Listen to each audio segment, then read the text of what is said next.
भोलानाथ ब्राह्मण मंदिर के बाहर बैठे हैं, पूजा के बाद बर्तन में भिक्षा की प्रतीक्षा कर रहे हैं। हे प्रभु, इतने वर्षों से पूजा पाठ कर रहा हूं, लेकिन मेरे पास न घर है न धन। क्यों मेरी झोली खाली है? अब तो मुझे भी कुछ बड़ा करना होगा। उसी समय रामू किसान आता है।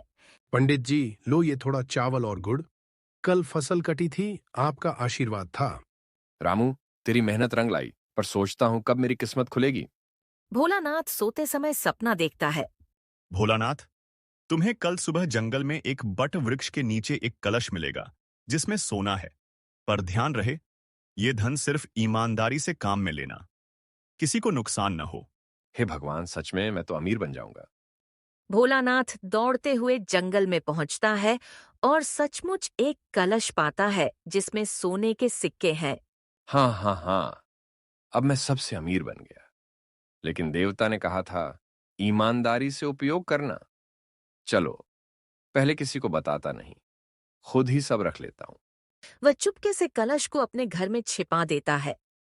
भोलानाथ अब रोज अच्छे कपड़े पहनता है, मिठाई खाता है और कुछ लोगों को घमंड से बात करता है। पंडित जी, आप तो बहुत बदल गए। अब तो रोज मिठाई खाते हैं। भिक्षा का कमाल है या कुछ और? श्यामू, भगवान जब देता है तो छप्पर फाड़ के देता है। पंडित जी, गांव में सबकी हालत खराब है और आप अचानक इतने संपन्न कैसे हो गए? अरे मूर्खों, मैं तपस्वी हूं। मेरे पुण्य का फल है ये सब। तुम लोग क्या जानो। गांव वालों, आजकल पंडित जी की चाल ढाल कुछ अलग ही है। कोई बड़ा रहस्य लग रहा है। मुखिया जी, मैंने देखा है, वे रात में अपने आंगन के नीचे कुछ छिपाते हैं। हमें मिलकर पूछताछ करनी चाहिए। अगर कोई गलत काम हुआ है तो सामने लाना होगा। गांव वाले जमा होते हैं और मुखिया दरवाजा खटखटाते हैं। पंडित भोलानाथ, कृपया बाहर आइए, हमें आपसे कुछ पूछना है। भोलानाथ घबराकर बाहर आता है। हाँ हाँ, कहिए मुखिया जी। आपके घर अचानक इतनी संपन्नता कैसे आई? गांव के भले के लिए कुछ बताया क्यों नहीं? अगर सब ईमानदारी से हुआ है तो हमें दिखाइए, आपने क्या छिपा रखा है। गांव वाले घर की तलाशी लेते हैं और आंगन में गड़ा हुआ सोने का कलश निकालते हैं। पंडित जी, आपने तो कहा था ये सब पुण्य का फल है। अब बताइए, ये कहां से आया? भाइयों, मैं मानता हूं, ये कलश मुझे जंगल में मिला था। एक स्वप्न में देवता ने बताया था, पर मैंने लालच में किसी से नहीं बताया।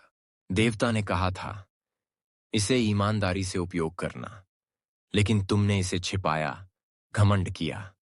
ये तो पाप है। अगर आप चाहते तो इस धन से स्कूल बनवा सकते थे, गरीबों की मदद कर सकते थे।